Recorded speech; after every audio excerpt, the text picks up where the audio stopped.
Hello. Okay. Siguro kung maalala nyo, 3 weeks ago, yung ating mensahe patungkol po sa four-piece. Ayan.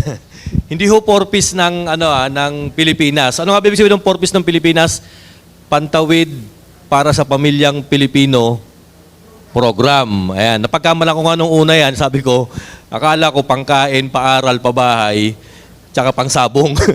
Yung pala hindi eh, no? Kasi sa totoo lang ho, ang dami nga hong mga four-piece beneficiary na nagagamit yung kailang privilege sa maling paraan, instead na igamit sa paaral ng mga anak kung saan-saan po napupunta.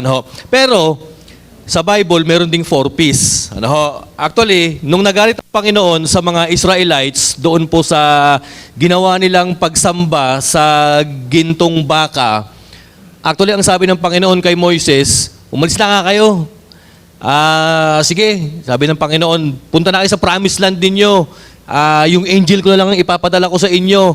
Punta kayo dun sa land of flowing of milk and honey na kung saan ipinangako ko kay Abraham, kay Isaac at Jacob. Pero ang sabi ng Panginoon, ngunit ako mismo hindi pupunta sa inyo. At kapag ako mismo ang pupunta sa inyo, sabi ng Panginoon, baka ako mismo tumira sa inyo. No?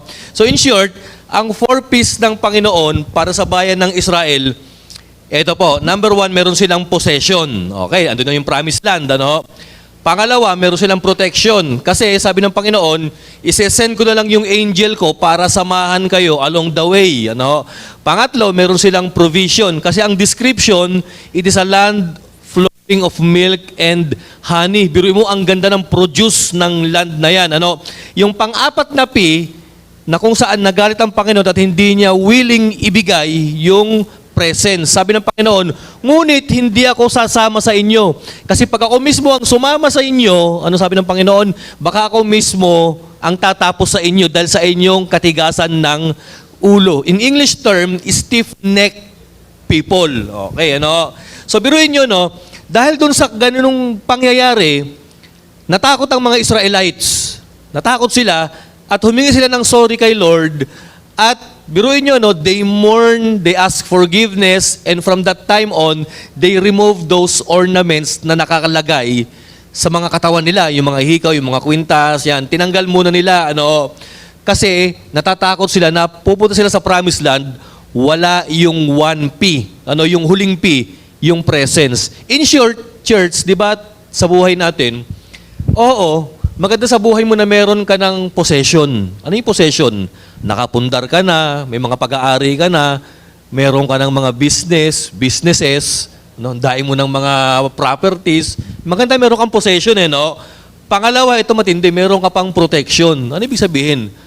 Wala kang sakit, protected yung yung pera mo, protected, secured ka na walang taong may galit sa iyo, So protected ka, Pangatlo, meron kang provision. Ibig sabihin, lahat ng pangangailangan mo is well provided. Kailan papayag po ba kayo na meron kang 3P pero wala yung huling P, wala yung presence? Actually, totoo po yan, nangyayari yan.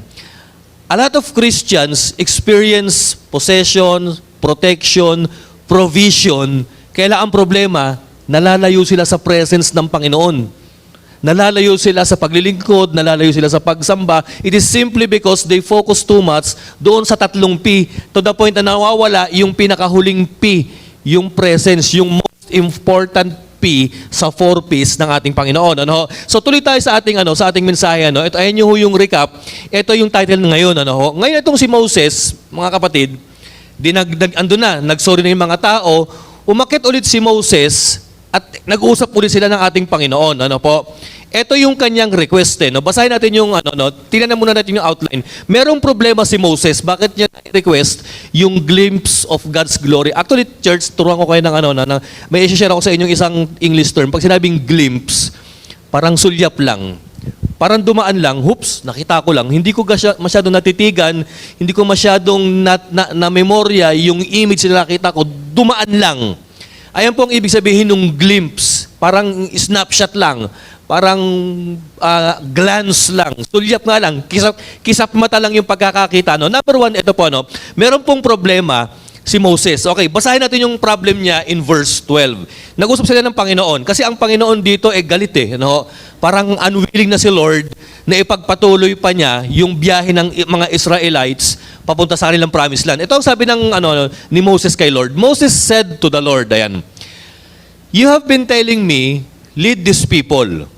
Actually, yung term na lead these people, ayan yung problema niya. No? "But you have not let me know whom you will send with me." Ngunit hindi mo pa sinasabi sa akin, Lord, kung sino yung ipapadala mong kasama ko, together with me. It is as if Moses isn't contented sa ano-anumang convoy, angel na mga security guards. Hindi siya kontento doon Sabi ni Moses, Lord, gusto kong ma-realize o makita at malaman talaga na talagang sasamahan mo kami. Ganyan yung gusto sabihin dito, "Whom you will send me," sabi niya, "You have said, I know you by name and you have found favor with me." Listen to this, church. Sa verse 12, ni-reveal ni Moses yung kanyang problema. Alam niyo kung saan natin makikita yung problema niya? Ito po, lead these people. Okay. Ilagay natin yung sarili natin kay Moses. When Moses said, lead these people, actually, sino ba yung people na ito? Ito yung mga Israelites. Ilan sila? 2 million people. Ano ang ugali nila? Matigas ang ulo, pasaway, reklamador. Alam nyo, isa sa pinakapangit na kasama mo sa biyahe, sa journey o sa mission, maging sa buhay, yung taong reklamador. Ilibre mo ng Jollibee, ano ba naman yan? Ang liit-liit ng manok. Nilibre mo na nga Ilibre mo sa McDo, ano ba naman yan? Ang init ng aircon dito. Nilibre mo na nga ng pamasahe, magsiswimming kayo, ano ba naman yan? Ang traffic ng dinaanan. Nakita nyo, isa sa mga nakakainis kasama, yung taong reklamador. And could you imagine, 2 milyong reklamador yung kasama ni Moses. Ang sakit sa ulo nito. So yan yung problema niya. Ano pa? Sino pa itong mga taong ito? 2 million na rebellious. Hindi lang reklamador, rebellious pa. Yung bang willing na alisin ka sa leadership mo. Reklamo na reklamo kung ano-ano yung binabatong issue sa'yo. So, dito pa lang, 2 million ang sakit na ng ulo ni Moses. Tapos pasaway, ang sabi ni Moses, magsamba tayo kay Lord. Mamaya-maya makikita mo, sinasamba yung bakang ginto. Mamaya nakikisamba doon sa Diyos-Diyosan ng kapitbahay nilang pagano. Ganyan kasakit yung ulo ni Moses when he said, lead these people. Ano bang problema ni Moses? Ito pa, during this time, yung 2 million na katao kasama si Moses, nasa desert sila. So pag sinabing disyerto, actually parang summertime sa Pilipinas Mainit, pawisin ka, kung ano yung init ng araw, ganun din yung init ng ulo mo. Pag sinabing disyerto, walang refreshment, walang tubig, mainit, napakakonti ng makakain. Ang hirap. So yan, 2 milyong matigas ang ulo, nasa disyerto kayo, ito pa matindi. Merong mga tao na bandido na pwedeng umatake sa kanila anytime. Nandyan yung Canaanites, nandyan yung Perizzites, nandyan yung Jebusites, nandyan yung Moabites, nandyan yung Egyptian na pwede silang sundan ulit sa kanilang pag-stay sa disyerto. So nakita nyo yung problema ni Moses. At ito pa, church, ito pang malaking problema ni Moses.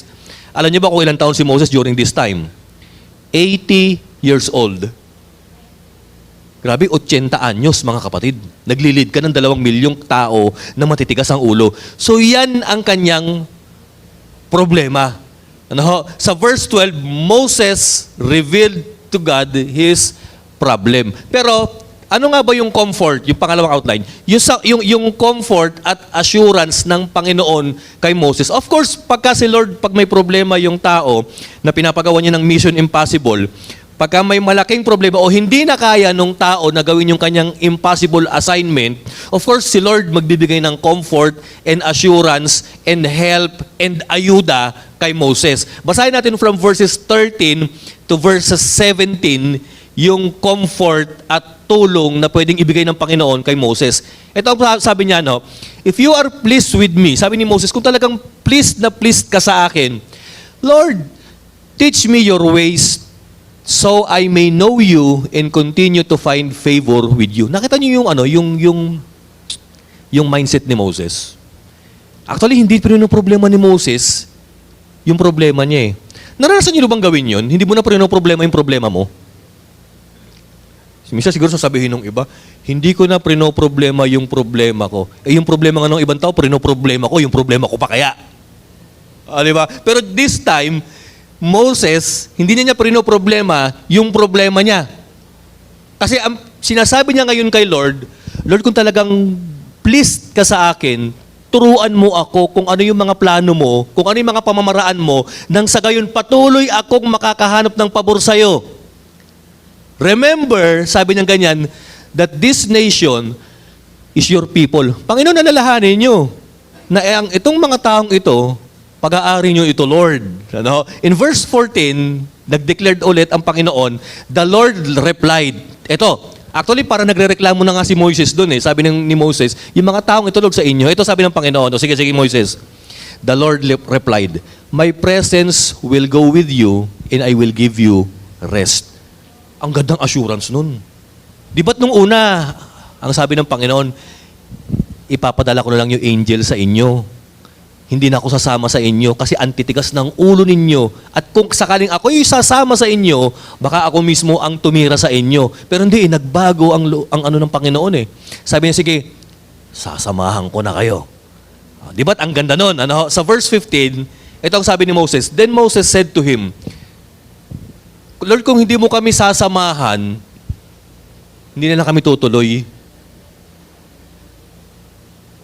Nagagawa niyo ba sa buhay ninyo yan? Yung bang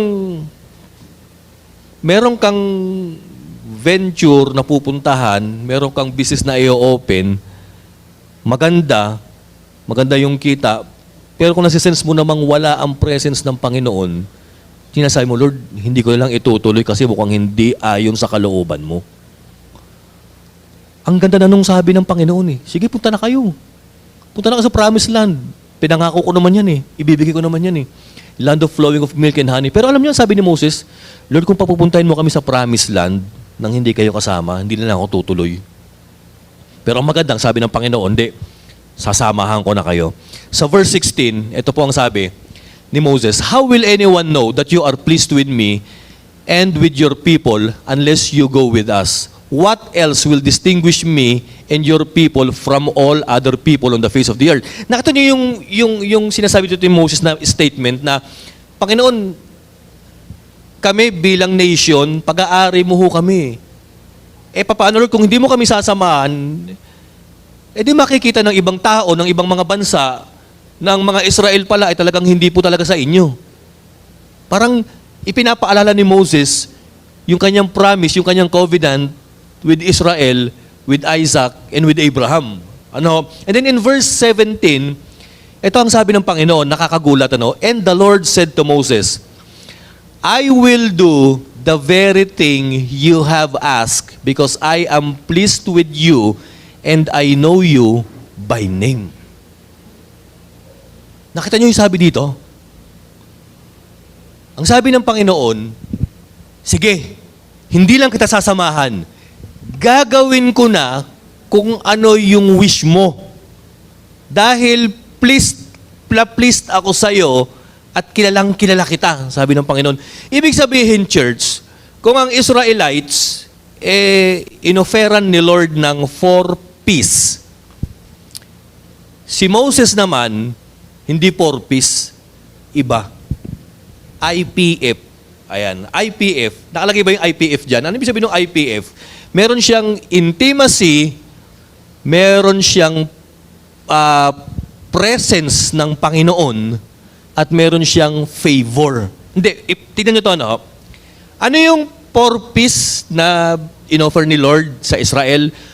Possession, protection, provision, tsaka presence. Actually, yung 3 P, puro material things. Yung presence yung pinakamaganda dun sa 4 P's. Pero maniwala kayo, yung pinakamahalaga na P sa 4 P's, kasama doon sa nire-request ni Moses. Doon sa na-enjoy ni Moses. Doon sa na-experience ni Moses right now, which is, nabasa natin kanina from verses 13 to 17, that Moses had an intimate relationship with God. Pag sinabing intimacy, di ba na-preach ko ano nakaraan yung tent of meeting, pagpapasok si Moses, bumababa puro bumababa yung ulap, which symbolizes the presence of God. Di ba't ang galing ano ho? So doon pa lang, mapapansin natin that si Moses, siya lang ang katangi-tanging tao sa buong mundo na merong intimacy with God. Actually, ang sabi pa nga, it is as if Moses is talking with God face to face. So merong intimacy si Moses. Ito pa matindi.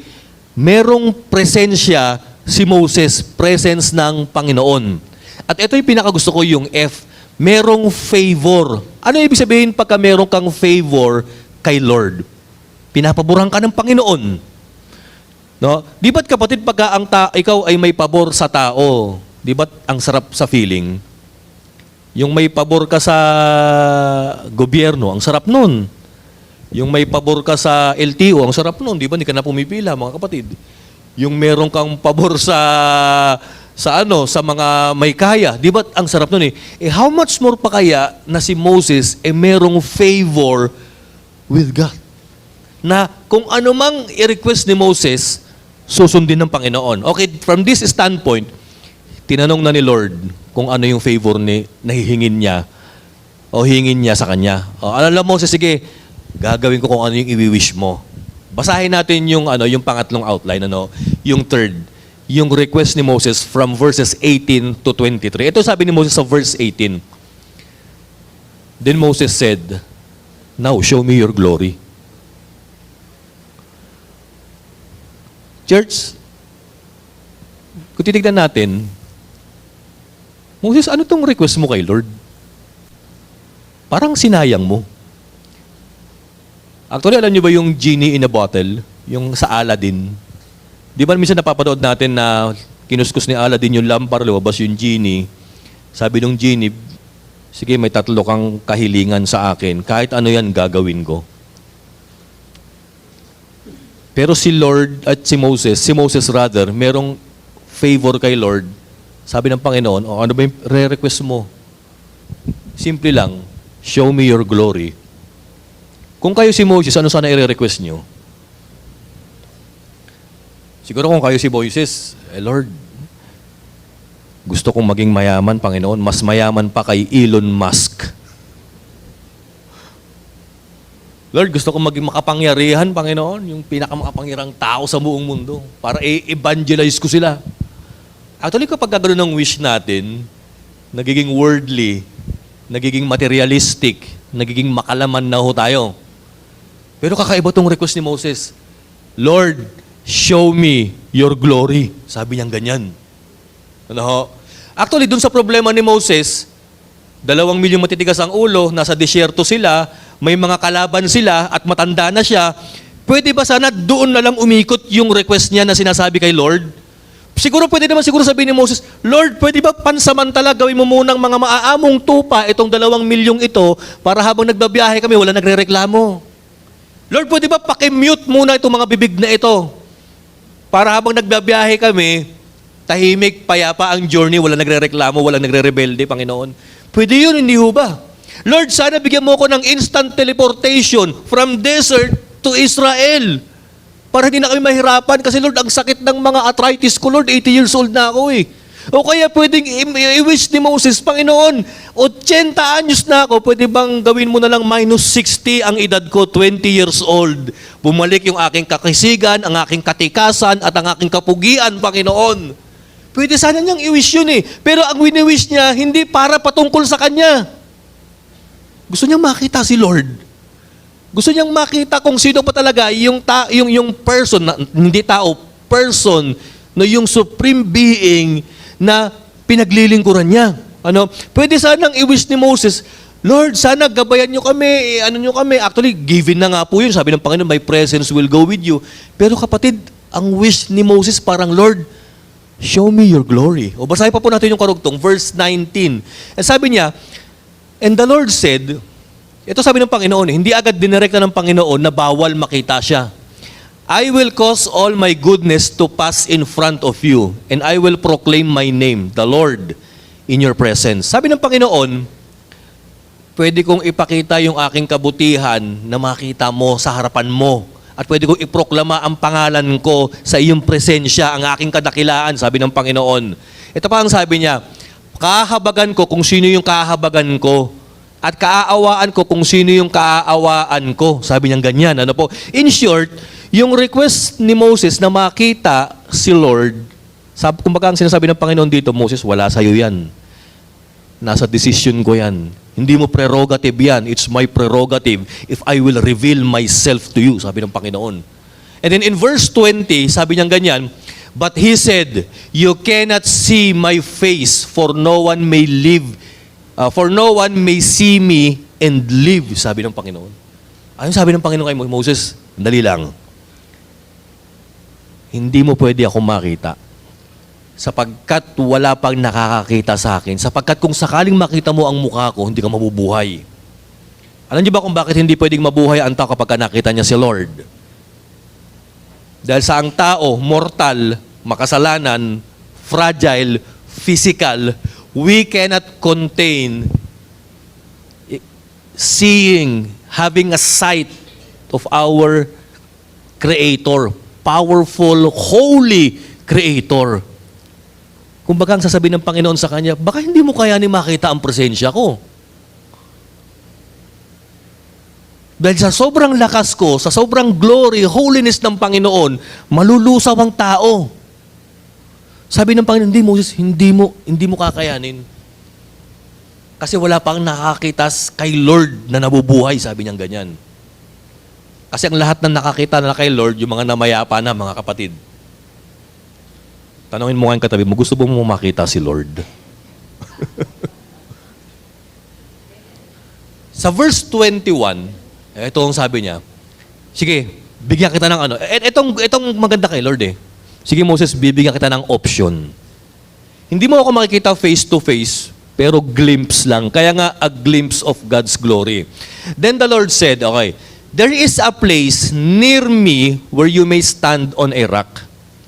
Biro nyo, kinonsider ng Panginoon na pwede niyang pagpakitaan ng kanyang glory si Moses. Sabi niya, dito sa lugar na pinag-uusapan natin, Moses, merong bato. Sa verse 22, when my glory passes by, I will put you in a cleft and in the rock and cover you with my hand until I have passed out. O passed by. Sabi niya ganyan, may bato dyan, Moses, pwede kang tumayo dyan, maliit na bato, parang bato na siwang lang na natatakpan. Sabi ng Panginoon, tatakpan ko yung siwang na batong yan na kung saan nakatayo ka at nakatingin ka, tatakpan ko ng kamay ko, sabi ni Lord. Actually, titignan natin mga kapatid, yung author nung Exodus, which is Moses, gumagamit siya ng, ano ba yun, yung anthropomorphism, na ibig sabihin, dinidescribe niya si Lord na parang tao na may kamay, may muka, may likod, may human parts. Pero actually, kaya siya gumagamit niyan just to convey the idea kung paano niya ibagsak o sabihin sa readers niya na si Lord ay mayroong muka, kamay pa. Kasi nga, ang Panginoon, talagang wala pa nakakakita na talagang espiritu siya. No, so gumagamit siya ng human language to convey, to describe God, mga kapatid. Pero talagang hindi talaga literally na ang Panginoon ay may kamay na parang tao, na may mga katawan na parang tao, mga kapatid. Kasi ang Panginoon, ang Diyos, espiritu. No?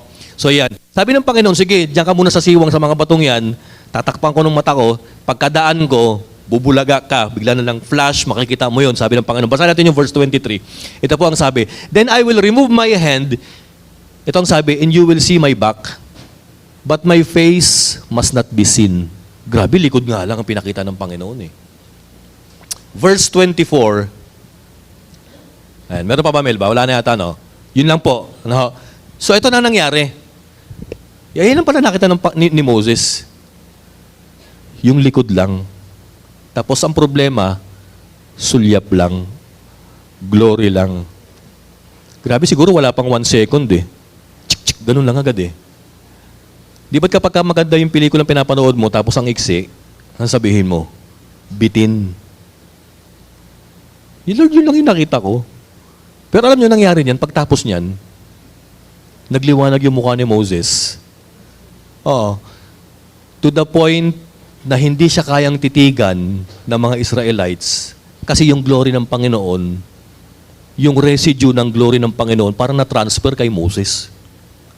Alam niyo, totoo po yan, church.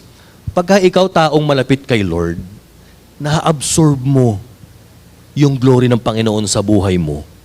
Na-attract mo, no? Na-attract mo yung anointing, yung glory ng Panginoon sa buhay mo. To the point na nakukuha mo yung character of God, yung plano ng Panginoon, yung will ng Panginoon sa buhay mo. Totoo po yan, no? O isang tao na sa sobrang lapit niya kay Lord, nag-iba mo ka. Alam niyo kung sino, aside from Moses? Si Stephen, isa sa 7 deacons sa Book of Acts, mga kapatid. Sa sobrang lapit niya kay Lord, nung nangangaral siya at nililitis siya ng Supreme Court ng Israel, alam niyo ang tingin sa kanya nung Sanhedrin, yung Supreme Court? Hindi demonyo eh. Nakita nila kay Stephen ang mukha ng anghel, mga kapatid. So in short, kapag ikaw ay malapit pala kay Lord, grabe nagiging mala-angelic face ang mukha mo, kapatid. Hindi mo na kailangan yung mga pampapahid para magkaroon ka ng glossy face kagaya ng mga Koreans na mga idolo natin, mga kapatid. Kundi, hindi. Bumabad ka lang sa presensya ng Panginoon, pumunta ka lang sa lilim ng presence ng Panginoon, ako naniniwala, magliliwalag ang mukha mo. Ayan, magniningning ang mukha mo, mga kapatid. No, para kang bituing walang hindi na bituing walang ningning, bituing palaging nagniningning. Di ba po, Sister Ning? Tama po ba, mga kapatid? Ganyan ang itsura po ninyo pagka ikaw ay malapit sa ating Panginoon. Ano ho? Ngayon dito na ho tayo matapos. Ano ho? May 3 lesson lang ako pwedeng sabihin. Number 1, ito po. Moses have the reason to get angry, frustrated, and afraid. O, yan. Actually, sa buhay, ganyan din tayo eh. May dahilan tayo para magalit. Actually, may karapatan tayo para magalit. May dahilan, may karapatan tayo magalit para ma-frustrate, para matakot sa buhay. Yan ang issue natin eh. Pero si Moses, yung 40 years of desert wandering is a difficult challenge for him. Pero mo, 80 years old ka, tapos 40 years kang umiikot-ikot sa disyerto. Bali, 120 matatapos ang kontrata ni Moses sa disyerto. 120 years old. Ang hirap nun. Pero dahil sa nakita niya ang mukha ng Panginoon, o ang presence ng Panginoon, dahil sa nakita niya, he can face them. Kapatid. O ano yung haharapin mo ulit bukas? Andiyan na naman yung boss ko. Andiyan na naman yung mga projects namin. Andiyan na naman yung mga babayarin. Andiyan na naman yung sakit ko. Andiyan na naman yung mga issue ko sa buhay. Andiyan na naman yung problema ko. Sabi mo sa katabi mo, kaya mo yan kasi nababad ka sa presence ng Panginoon. Actually, dalawa lang yan eh. Kapag ikaw babad sa presensya ng Panginoon, nagbabago yung mukha mo. Pangalawa, ito, nagbabago yung tingin mo sa kalaban mo. O bakit ko nasabi? Si Jacob, nung nakipag-wrestle siya kay God, di ba, sino yung kalaban niya? Yung kanyang kakambal, si Esau. Alam mo, sabi ni Jacob, Tol, nung nakita ko yung mukha mo, para nakita ko yung mukha ni Lord sa mukha mo. Ibig sabihin, pag ikaw babad sa presensya ng Panginoon, yung mga taong nang offense sa'yo, o yung mga taong kinaiinisan mo, actually makita mo dyan, kakaiba eh. Hindi nagdemonyo tingin mo sa kanila. Isang tao na dapat patawarin, dapat mahalin. Oho. Kasi babad ka sa presence of God. Ano-ano yung mga pagsubok na hindi mo kaya ngayon? Kaya mo yan. Kasi you have seen God's glory, mga kapatid. Okay, pangalawa ito, we need what Moses needed. A glimpse of God's glory, and such sighting can change us forever. So yun nga ang sabi ko nga, after na makita ni Moses yung glimpse ng glory ng Panginoon, pagbaba niya dun sa bundok, nag-iba yung aura ng mukha niya. Ang liwanag daw to the point na yung mga Israelites na makasalanan, nasisilaw raw. Parang ako yan, titignan ko yung spotlight, nasisilaw ako. O nasisilaw ako. Actually, pag nasa harapan mo kayo, titigan niyo yung spotlight, ganyan o ay tsura ni Moises. Hindi mo matitikan ng direkta. Kaya ang ginawa ni Moses, nagsuot ng veil, ng takip sa mukha. Parang nag-ala ninja siya. Kasi nga nasisilaw sa kanya yung mga tao eh. Tapos ang sabi sa Bible, pagkakausap niya si Lord, tinatanggal ni Moses yung kanyang veil. Tapos pagkakausap niya naman yung mga tao, ino-on na naman niya yung kanyang veil. Actually, pagka ikaw babad sa presensya ng Panginoon, it will change you forever. Kasi gagamitin mong experience, reference, yung iyong experience sa mga dating na problema mo. Lord, basta alam ko, glorious ka. Basta alam ko, Lord, makapangyarihan ka, kaya ko to. Kaya ko to. And then pinakahuli, ito na po, sabi ni Max Lucado dun sa kanyang libro, when our deepest desire is not the things of God or a favor from God, but God Himself, we cross a threshold. Pag sinabing threshold, parang portal, parang daanan o parang pintuan. Sabi ni Max Lucado, kapag ka ang deepest desire mo raw, hindi na yung mga bagay na binibigay ni Lord, hindi na yung mga pabor na kayang ibigay at i-bless sa'yo ni Lord, pero si Lord na mismo, tumatawid ka na raw sa isang pintuan. Ano yung tinatawid mong pintuan? Less self-focus and more God-focus. Less about us and more about Him, mga kapatid. Actually, yun ang nangyari kay Moses eh. Minsan iniisip ko, bakit kaya si Moses, tayo po'y tumayo mga kapatid, bakit kaya si Moses, yun ang pinaka-pinipili niyang makita o ma-request kay Lord? Di ba't parang sayang, sana iba na lang na-request niya. Bakit yun pa? Eventually, lahat naman tayo, makikita natin si Lord eh. Tama po ba? Sumagi ba sa isip niyo yan? Yung sayang naman yung wish ni Moses, parang in advance na niya na makita si Lord sa lupa. Di ba? Lahat naman tayo, pag namatay tayo, kay Lord din ang punta natin. Tapos pag na kay Lord na tayo, makikita natin siya face to face. Parang, totoo nga, parang in advance nga ni Moses yung experience. Bakit kaya yun ang pinili ni Moses? Bakit kaya yun? Bakit kaya makita yung si Lord? Alam nyo lang mga kapatid, bigyan ko yung example, Pag na-stress ka, usually ano ginagawa mo?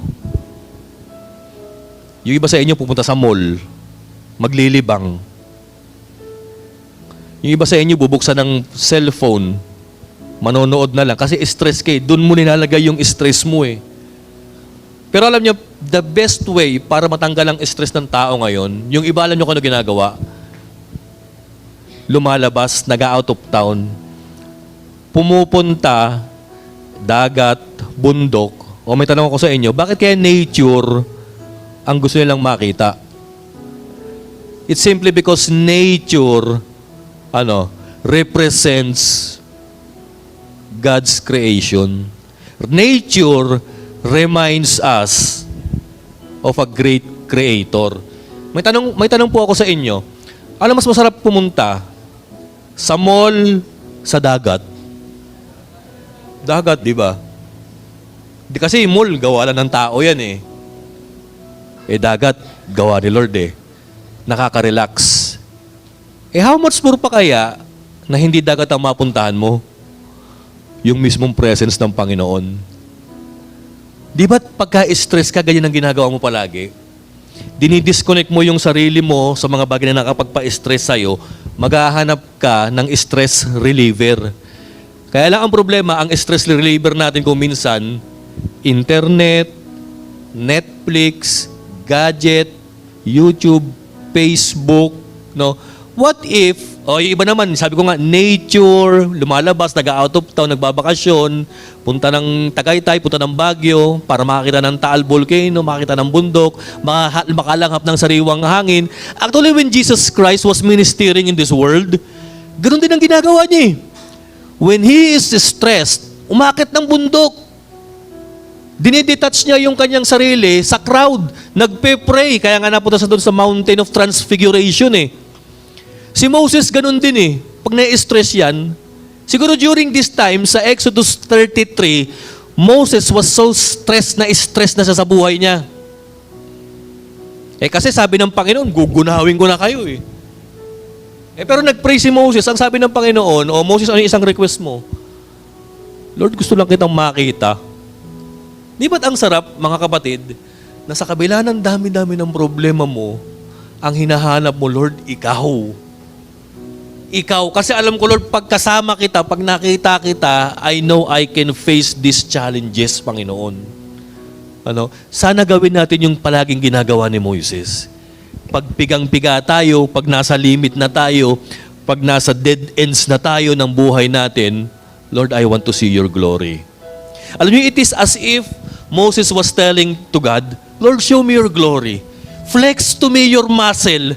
Your Lord, ipakita mo sa akin yung kapangyarihan mo. Iparanas mo sa akin yung glory mo. Nang sa gayon, Lord, mapuspos yung kaluluwa ko, Panginoon. Lord, gusto kong makita yung bicep mo, Panginoon. Gusto kong makita, Lord, yung mga kamay na nagsabit sa bituin, gumawa ng Milky Way, gumawa ng galaxy. Gusto kong makita, Lord, yung mga braso, Panginoon, yung mga kamay na nagmold ng mundong ito. Yun yung nais ni Moses, kapatid eh. Kasi si Moses, tingin ko, sawa na siya sa yaman ng mundo. Alam niyo ba kung bakit? Kasi yung first 40 years ni Moses, he lived as a prince of Egypt. Totoo yan.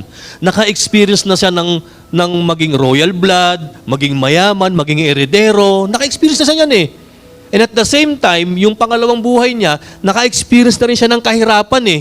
So everything that a man might possibly experience in life, lahat yan na-experience na ng 80 years old Moses. Ang hindi pa na-experience ni Moses, ano kung ano? Yung makita si Lord face to face. Bagamat, ito matindi kay Moses eh. Bagamat meron na siyang fellowship with God, sa tent of meeting, may access na siya, nandun na yung ulap, pumapasok sa kanya, pero hindi siya kontento dyan. Lord, gusto kitang makita. Sana po ganun po tayo mga kapatid. Yung bang hindi ka na makukontento sa pa-church-church, sa pa-pray-pray, sa pakanta-kanta, sa pa-minister-minister. Hindi, Lord, gusto ko talaga kitang makita. Gusto ko, Lord, mamarinate yung puso ko ng presensya mo. Nang sa gayon, Lord, kapag ka na-marinate, nababad ang aking buhay sa presence mo, Lord, yun na lang palagi ang nasa isip ko, ikaw na lang, Panginoon. Ikaw na lang. So sana, church, ganun ang gawin natin. It's all about Him, not about us. Tayo po yung manalangin.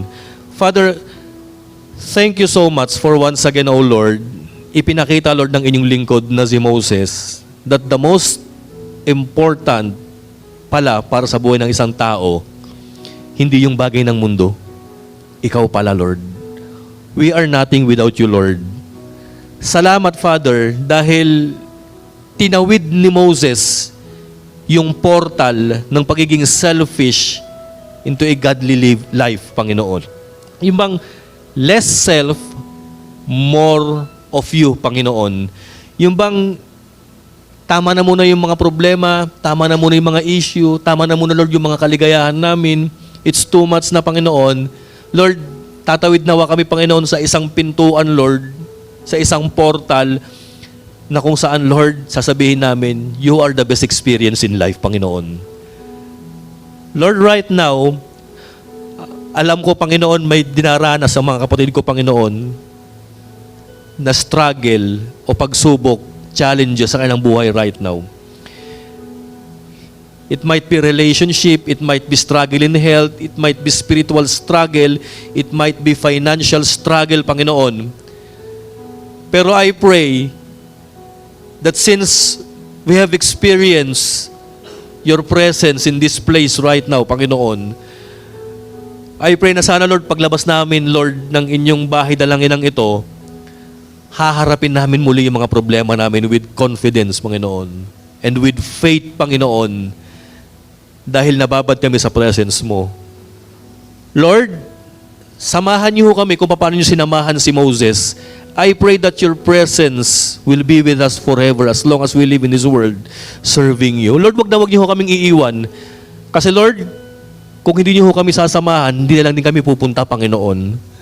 Lord, sana yan yung maging one desire namin is to be where you are, Lord, now and forever. Father, maraming salamat po. Ito pong aming panalangin. In Jesus' name we pray. Ang lahat po ng anak ng Diyos ay magsabi ng Amen.